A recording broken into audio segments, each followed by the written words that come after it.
The discovery of the African burial ground in Lower Manhattan has become a catalyst to tell the story of how all Americans helped build our nation. Few Americans realize that Europeans, natives, and Africans have lived and worked here since the earliest days of colonization. African Americans, both free and enslaved, lived here for nearly 200 years before the United States even existed as a nation. When independence from Britain was won, African Americans helped win it. Throughout those centuries, African Americans struggled for their own freedom in American society. But that freedom was long in coming. Nowhere is the story of freedom more compelling than within the history of one of America's greatest cities, New York. Following Christopher Columbus's final voyage in 1502, other European explorers continued to search the coast of North America. Within a generation of the Columbus voyages, numerous points along the eastern seaboard of North America were being touched and investigated by seafaring non-natives. The first European to ply the waters around Manhattan Island was an Italian, Giovanni da Verrazzano, in 1524. The inhabitants then were a native people who called themselves the Lenape, a native word meaning the people.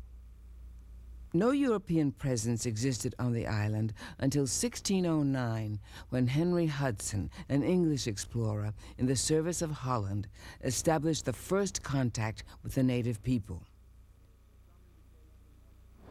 There's some indication that there was, from the very moment that the first Dutch settlement was attempted in a trading sense, that there was at least a black here. The first non-Indian, non-Native American inhabitant of Manhattan Island was a man named Jan Rodriguez, who arrived in New York in 1613, early part of 1614, with the very first traders, just a couple of years after Henry Hudson. And he was put ashore at his own request and given some pots and pans, and he established a small trading post. With Jan Rodriguez comes the first black presence, and he would be therefore the first resident of New York City. Following Jan Rodriguez, the island's first merchant, more traders arrived to build and develop a growing colony which required an expanding workforce. The Dutch soon established New Amsterdam, a trading post for furs.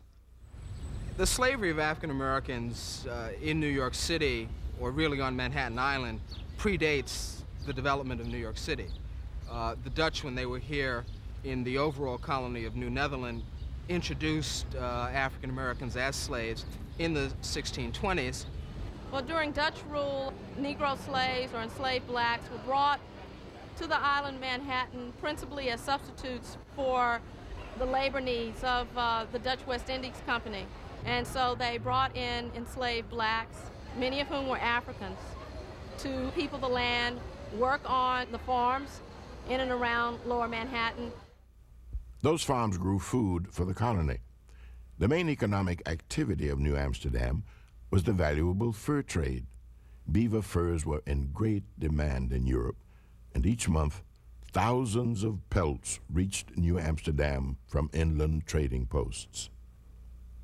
At first, the Dutch colony grew slowly, unlike the English colonies in Virginia and Massachusetts. Those were agricultural economies requiring large numbers of workers. Those colonies also received a steady stream of new immigrants in pursuit of religious freedom. New Amsterdam's strength was commerce, enticing for profits merchants and traders, but few settlers. By 1640, just 500 people lived in the tiny village, a community of shops, a few dozen homes, and several warehouses belonging to the Dutch West India Company. One, the Negro's House, provided shelter for the company's enslaved men, women, and children. It stood where a towering office building now stands at 85 Broad Street. Many of these slaves came from the Congo-Angola region in Africa. Others came from Brazil, having been captured and enslaved during an earlier period in the slave trade. Those enslaved Africans, some with previous experience building colonies in Brazil and South America, did much of the arduous work of building a European-style town in New Amsterdam. African Americans have contributed culturally and economically to the development of New York City in almost every way you can imagine. If we go back to the original Dutch settlements, we're talking about a people who built the fort, built the roads, built the bridges, built the houses. New Amsterdam's enslaved labor force also cleared land for farms and shore areas for docks. Former Indian trails were broadened to accommodate horse-drawn wagons. Enslaved farm workers oversaw the colonists' farms for absentee Dutch owners, planting, harvesting, and managing the day-to-day operations. These farming skills would soon win something very valuable for some of New Amsterdam's enslaved population: their freedom. At that time, the Dutch colony was suffering the depredations of war. The Director General, Keith, had begun what turned out to be a lengthy war against the Indians, and that war depleted the Dutch West Indies Company's resources, and at this time, the shrewd Negro men petitioned the Dutch Company again for their freedom of their families. On February 25th, 1644, the New Amsterdam Town Council freed a group of enslaved workers, 11 men and their wives, and gave them grants of farmland on the condition that they help provide food for the colony. Their names, like Simon Congo, gave memory to their African homes. The children of these men and women remained as slaves. The land they were given had been abandoned by white farmers. It became known as Negroes' land, or the land of the blacks. Eventually, some 40 farms in all, spanning more than 2 miles of lower Manhattan, covering 100 city blocks. A 19th century historian termed the region the Negro Frontier, writing that the Negro Frontier enables us to trace by record evidence to the precise period when the primeval forest covering the most populous part of our city was first submitted to the acts of civilization and converted into clearings and fence enclosures. Slavery also affected the eventual dominance of the island by a new European power. In 1664, English men of war appeared off New Amsterdam and demanded the surrender of the Dutch colony to English authority. Defense was hopeless. Dutch Governor Peter Stuyvesant had too few soldiers and few food reserves. In addition, the arrival of the West Indian Company slave ship Gideon, with 290 enslaved Africans on board, only a few days before the appearance of the English fleet, further taxed the colonists' food supply. The settlement could withstand the siege for only a few days. On the Monday morning of September 8th, the English naval force took control of New Amsterdam without firing a shot. Director General Stuyvesant watched as his army of 150 soldiers boarded the empty slave ship for the trip back to Holland. The English changed the colony's name to New York. Under English rule, the colony grew, bringing a substantial increase in the number of enslaved men, women, and children. It's under the English that slavery is going to grow to a proportion whereby the middle of the 18th century, one might say that maybe between 1 in 5 or 1 in 6 of every person on Manhattan Island was an African American, and for the most part, those African Americans were enslaved. The 18th century during the British occupation was one of extreme repression for both black people and natives or Indians in New York City. New York City's slave laws were more strict than any other colony in the North and comparable to the slave codes of the South. Some persons like to note that the person who was Duke of York, later to become James II, was a holder in the Royal African Company, or the Royal Company of African Adventures, which was the initiating slave trading entity for the English. And what the English did was introduce racism into New York, and they did that by passing legislation which in fact made the black community outside of the law. That is, they could not hold property. Slave owners were allowed to punish their human property for certain offenses without trial, and to dispense any punishment except death or dismemberment. Persons in bondage could be whipped up to 40 lashes. The British passed laws that said that more than 3 or 4 blacks could not congregate on a corner. There were no social and legal laws that protected blacks, neither slaves nor free people of color. Blacks who had owned property during the Dutch period lost that property. It was confiscated by the government. In 1712, the colony passed a law which denied free blacks the right to inherit land. Within 4 years, the last farms owned by free blacks and the Negro frontier were sold. Already in decline, the prominence of free blacks diminished further. For the next 50 years, the city's black population was overwhelmingly enslaved. Enslaved blacks were required to have a pass to travel more than a mile away from home. For many, that was about the distance from their homes to the cemetery located outside of town. By 1712, the burial ground was in use, although it may have started in the 1600s.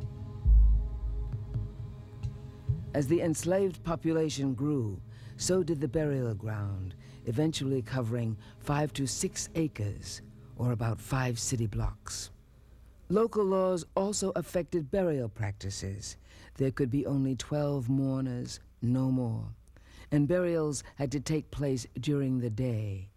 They were not allowed at night, the customary time for many African burial rituals. When we look at the slave laws in New York, one of the elements that we have to look at was the concern of the enslaving society about the potential of violence among African Americans. And that potential was realized rudely, if you like, in 1712, when 25 to 30 or more African Americans unleashed an uprising, burning some outbuildings and killing 10 to 12 whites and injuring another dozen or so. This fear of uprising prompted very severe reprisals. 6 died during the capture. The other 19 were some hanged, some burned, slow roasted, in fact, some broken on the wheel and left to die. That revolt was one of the first massive slave revolts in British North America. By 1712, New York City's economic activity and general population had grown significantly. The city ranked 3rd behind Boston and Philadelphia, with trading ties to countries all over the world. You needed people to work, and you needed labor. So you were caught up in a kind of dilemma. The dilemma was solved by racism. It was solved by introducing these social laws and ostracizing the black community. Now you can have your cake and eat it too. Now you can have people work for you, but they're no longer a threat, or at least they're kept under control. By the 1720s, slavery had become a routine part of life in the New York colony. There were several slave markets in New York. Perhaps the most notable is a market that now is at the site of a famous financial market, and that is the market at Wall Street. Routinely, slaves were landed at the dock at Water Street and marched up to Wall to stand on the slave blocks and be auctioned off. You look down the South Street Seaport area, that was the harbor. You go down there, and what you can literally see is the world that made this city what it ultimately became, the great port entry into New York. Now, if you're going to have shipping, who's going to do the work? Load the ships. unload the ships? Well, it was a combination, black and white. Some of them, anyhow, were in fact Indian. There was an Indian slaves, there were mulattoes. It's a whole list of different kinds of people who were slaves. But they were about 20% of the population. They did a lot of manual labor. Naval records from the early 1700s show that most enslaved workers, about 60%, came to New York from the English West Indies. About 40% came directly from the west coast of Africa, principally the Guinea coast, and some from Madagascar on the east coast. Traditionally, some historians have maintained that slavery in New York and elsewhere in the North was more benign than in the South. One is not, I think, at liberty to say that slavery in the antebellum South was of a different character than slavery in New York City during the colonial period. Slavery is slavery. The person is deprived of his or her personal liberty, is treated as chattel, so the essence remains the same. The point to be made is that slavery is slavery. There's no benign slavery. In fact, in some ways, Northern slavery was even more socially restrictive. Negro slaves in the colonial South were generally segregated into slave quarters, some distance removed from white authority and control. In contrast, enslaved blacks in colonial Manhattan lived under almost constant surveillance from white authority figures. An adult female slave would most likely begin her day by preparing breakfast. She would then most likely move on to her daily chores, that is after helping the lady dress.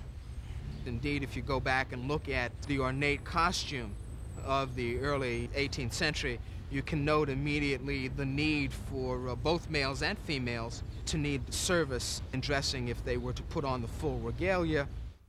Often skilled and semi-skilled enslaved blacks worked as sailors, carpenters, blacksmiths, shiploaders, seamstresses, and servants. In the decades before the Revolutionary War, New York began to develop culturally. Some of its citizens were sounding the first bells of American freedom from Britain. A New York publisher, John Peter Zenger, had stood his ground about the right to criticize the government, and the first battle for American freedom, freedom of the press, had been won. New York's African Americans began to hope for freedom too. A short distance from Zenger's weekly journal office, renewed resistance among the enslaved population was about to ignite one of America's greatest slave uprisings. And that is the Great Negro Plot, or New York Conspiracy, of 1741, in which 35 persons were in the end executed. What happened was that there were a series of suspicious fires, which lasted for about 3.5 weeks. That destruction caused people over time to think that the slaves were engaged in some widespread conspiracy. An investigation, which eventually took 6 months and was accompanied by a prosecution, was then begun and did reveal widespread unrest among African Americans. The end result was that 31 blacks were executed, 17 hanged, 14 burned at the stake. If you can envision this, a large pole was driven into the ground, and around it was placed kindling and firewood, and a person was chained to that stake, and it was lighted to the huzzas and cheers and oars of the assembled congregation, who took such executions as sort of public holiday. People would kind of pack lunches and come down and watch. The executions were probably somewhere in the general area of what today is City Hall Park, where we're now sitting. And the remains of the individuals who were executed, some of them certainly are in the Negro burial ground. In 1776, American commanders anticipated a British assault on New York City and issued orders to fortify the town against attack. The slave force did much of the work on those defenses.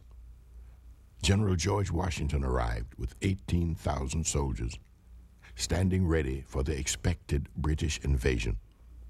British and American troops clashed at the Battle of Long Island.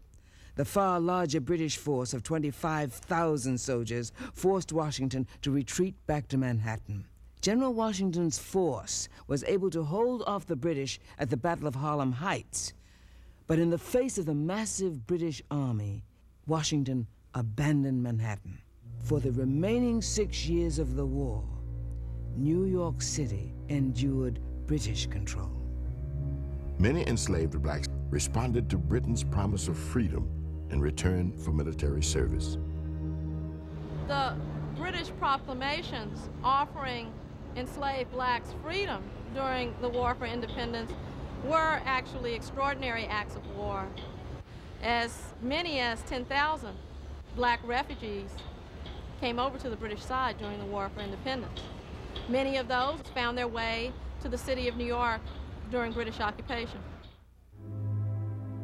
As the war raged on, the New York Assembly finally responded in 1781 to the British promise of freedom by offering freedom to all enslaved blacks who would serve in the colony's armed forces. It's interesting that perhaps more African Americans fought on the side of the king against the Patriots because the king's forces had promised them freedom and liberty after the war. In November 1783, blacks who had fought with the British were given freedom and passage to Canada. They were evacuated by British ships, along with thousands of loyalists and English soldiers. The former colony's independence challenged some of the new states to re-examine the slavery issue. By 1784, Vermont, Pennsylvania, Massachusetts, Connecticut, and Rhode Island enacted laws to end slavery. The struggle in New York took longer. In 1785, John Jay and Alexander Hamilton formed the New York Society for promoting the manumission of slaves. Many of the society's members manumitted or freed their own slaves. The city's steadily growing free African American population continued to grow. The African Free School started in 1787 as a boys' school. 2 years later, there was a girls' division. 2 years after that, there was a division for adults.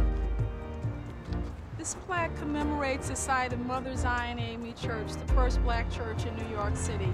From the Dutch period during the 1600s, blacks had been worshipers in white churches.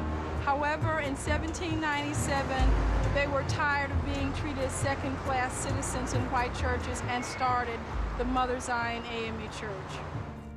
When you start talking about Declaration of Independence, we hold these truths to be self-evident, all men are created equal. What you have to understand is that obviously there's an ambiguity here, if not a bloody contradiction, and that is having a portion of the population enslaved, which clearly means that their condition is obviously not one of equality. By the end of the 1700s, New York City's population had grown to more than 60,000. About 10% were black, a third of whom were free. In 1799, the state passed a law providing for the eventual freedom of all its black residents. The law gradually gave freedom to all black children born after July 4th, 1799. Females would become free at the age of 25, and males at the age of 28, delaying New York State's Emancipation Day until July 4th, 1827. When full freedom was finally won, 28 years later, these newly freed Americans founded a newspaper, Freedom's Journal. Having gained emancipation, they now began a struggle for equality. At 150-152, Church Street was the offices of Freedom's Journal. Freedom's Journal was the first black newspaper in the United States. Despite these new opportunities, New York life became rigidly segregated. Politicians openly courted newly arriving European immigrants. They offered opportunities for jobs and housing to the new immigrants, pushing the older African American community into a second-class citizenship. Anyone coming to New York City in the early 19th century would have immediately realized all public transportation segregated, all restaurants segregated, all theaters segregated, whatever education existed segregated. Everything was segregated. And the intensity of the need to segregate, to separate, was in a sense trying to somehow maintain the legacy of slavery, which was the ostensible inferiority of the formerly enslaved. And New Yorkers were well equipped to handle it that way if they were white. And New Yorkers who were black had to labor against how to keep this from becoming an overwhelming liability. By proclamation on the 4th of July, 1827, every person who was enslaved in New York was at that time declared to no longer be enslaved or to owe service to any holder. However, it's not really until 1841 that the presence of slaves in New York is completely done away with, because until then, through loopholes in the law, visitors or travelers could bring slaves into New York City, New York State, and maintain them as such during a temporary residence. So we might really say that it's not until 1865, with the passage of the 13th Amendment, that slavery in New York is abolished. This is what historians can tell us about the African-American role in New York's history.